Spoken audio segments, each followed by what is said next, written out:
रसोई घर में चटाई पर सो रही जीविका का शरीर खुली हुई खिड़की से आ रही सर्दी की सरसराहट से ठंडा पड़ चुका था।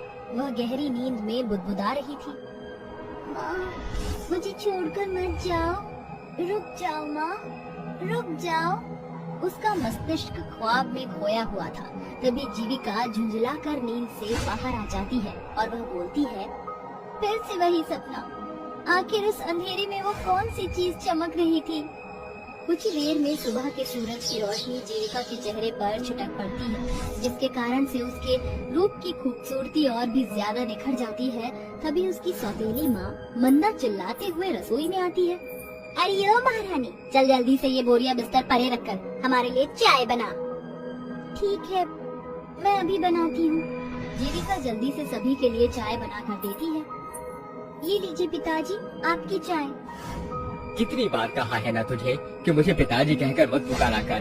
तेरी बुद्धि में यह बात बैठती क्यों नहीं? बलवीर हमेशा से ऐसा नहीं था, बल्कि बरसों पहले उसने जीविका के लिए ही दूसरी शादी की थी ताकि ये माँ का आंचल मिल सके। मगर मंदा ने जीविका के खिलाफ बलवीर के मन में ऐसे बीज बोए कि बलवीर के मन में जीविका के लिए जहर घुल गया और एक बाप अपनी ही बेटी का बैरी बन गया और उसका परिवार मंदा और नैना तक ही सीमित कर रह गया। एक दिन जीतन बलवीर के पास आकर बोलता है, अरे जयराम जी की बलवीर भाई, कैसा है तू?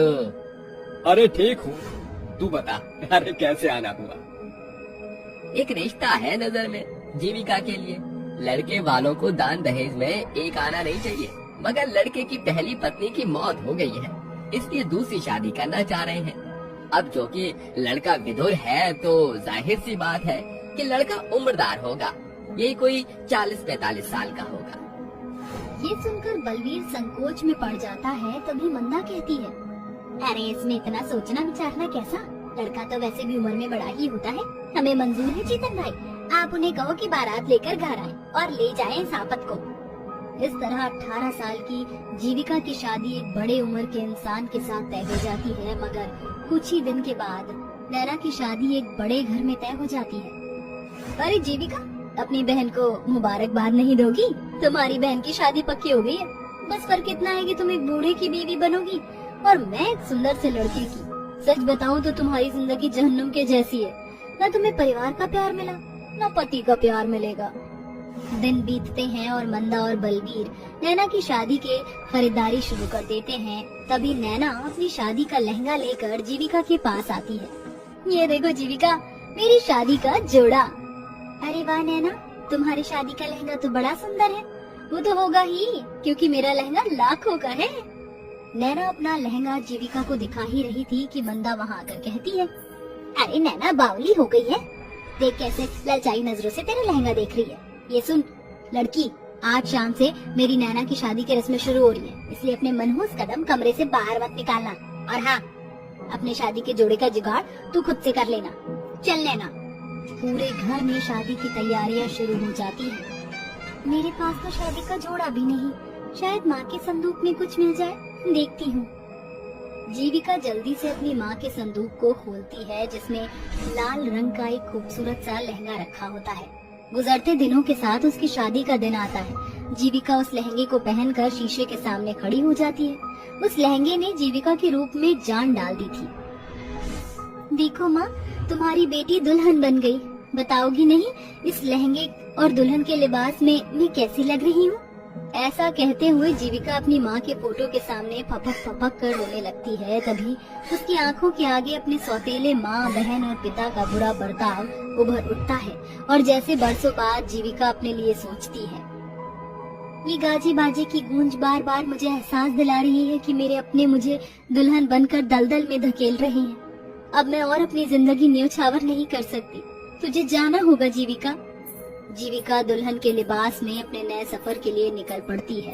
भागती भागती वह एक सुनसान सड़क पर आ पहुंचती है। तभी कुछ खनकने की आवाज उसे सुनाई देती है। जैसे ही वह पीछे मुड़कर देखती है तो पूरी सड़क पर सोने के सिक्के बिखरे हुए थे और इसके लहंगे से निकल रही रोशनी पूरी सड़क पर छिटकी हुई थी। तभी एक अक्ष उसकी आंखों के सामने आ खड़ा होता है। जीविका, डरो मत, ये मेरा ही जादुई जोड़ा है। तुम्हें याद है, तुम्हें एक सपना आया करता था। मैं तुम्हें उस सपने से इसी जादुई लहंगे के बारे में बताती थी। ये जादुई लहंगा तुम्हारे हर जरूरत को पूरा करेगा। अलविदा जीविका। जादुई लहंगे से जीविका को अपने नए जीवन को शुरू करने का जरिया मिल गया। वह सोने के सिक्कों को सुनार से बेचकर दूसरे शहर आ पहुंची, जहां वो एक घर लेकर रहने लगती है। मेरी माँ के जादुई लहंगे, मुझे बहुत जोर की भूख लगी है, क्या तुम मुझे खाने को दे सकते हो? जीविका के इतना कहते ही जादुई लहंगा हवा में लहराने लगता है और उसके भीतर से एक सुनहरी रोशनी पूरे घर में उमड़ते घुमड़ते हुए अपने अंदर से स्वादिष्ट खाने की थाली उसके सामने पेश करती है। ये खाना तो मेरी भूख से बढ़कर है। शुक्रिया मेरे जादुई लहंगे इस खाने के लिए। जीविका पेट भर कर खाना खाती है। ऐसे ही समय बीतता चला जाता है। फिर एक दिन जीविका खुद से बोलती है, शुक्रिया मेरे जादुई लहंगे, तुमने मुझे जुल्म के उस घर से निकालकर जीना सिखाया, मगर अब मैं अपनी माँ के जादुई लहंगे से गरीब लाचार लोगों की मदद करना चाहती हूँ, जिसके लिए मुझे तुम्हारी साथ और सहयोग की जरूरत है। मुझे सोने के सिक्के दो। जीविका के ऐसे कहते ही जादुई लहंगे में एक बड़ी चमक इठलाते हुए अपने अंदर से सोने के सिक्कों की बौछार कर देती है, जिसे लेकर जीविका लाचार लोगों की मदद के लिए निकल पड़ती है। तभी उसे दुल्हन के जोड़े में सजी हुई एक लड़की पुल पर खड़ी नजर आती है। ठहरो जरा, तुम ये क्या कर रही हो? मैं जीना नहीं चाहती। मेरे गरीब पिता ने पाई पाई जोड़ कर रखी थी, मगर अब लड़के वालों ने पूरे 50,000 की रकम बढ़ा दी। तुम बताओ मेरे बाबूजी एक झटके में कहाँ से लाएंगे उतने पैसे? मैं तुम्हारी मदद करूंगी। ये लो, ये खरे सोने के सिक्के हैं, इसे तुम रखो। जाओ बहन, अपना घर बसाओ। दिया जीविका को शुक्रिया बोलकर वहाँ से चली जाती है। जीविका के कदम बिना रुके जादुई लहंगे से लगातार लाचार लोगों की मदद करते गए। एक रोज व्योम नाम का एक लड़का उसके घर आया। जी कहिए, किससे मिलना है आपको? मेरा नाम व्योम है, मैं एनजीओ चलाता हूँ। एक अकेली लड़की होकर आपने लाचार लोगों के लिए मदद का हाथ बढ़ाया, कितनी ही लड़कियों का घर बसाया। मुझे हमेशा से आप जैसे जीवन साथी की खोज थी। मैं आपके जीवन में शामिल होना चाहता हूँ जीविका जी। जीविका की आंखों में आंसू झिलमिलाने लगते हैं। शायद उसके हाथों हुए लाचार लड़कियों का घर बसाने का फल था, जो आज उसके अंधियारे जीवन में व्योम जुगनू बनकर आया था। जीविका ने शादी के लिए फौरन हाँ कर दी, जिसके बाद व्योम गाजे बाजे के साथ बारात लेकर उसके घर आता है। जादुई लहंगे में दुल्हन बनकर खड़ी जीविका कहती है, देखो माँ, आज तुम्हारी जीविका दुल्हन बनी है।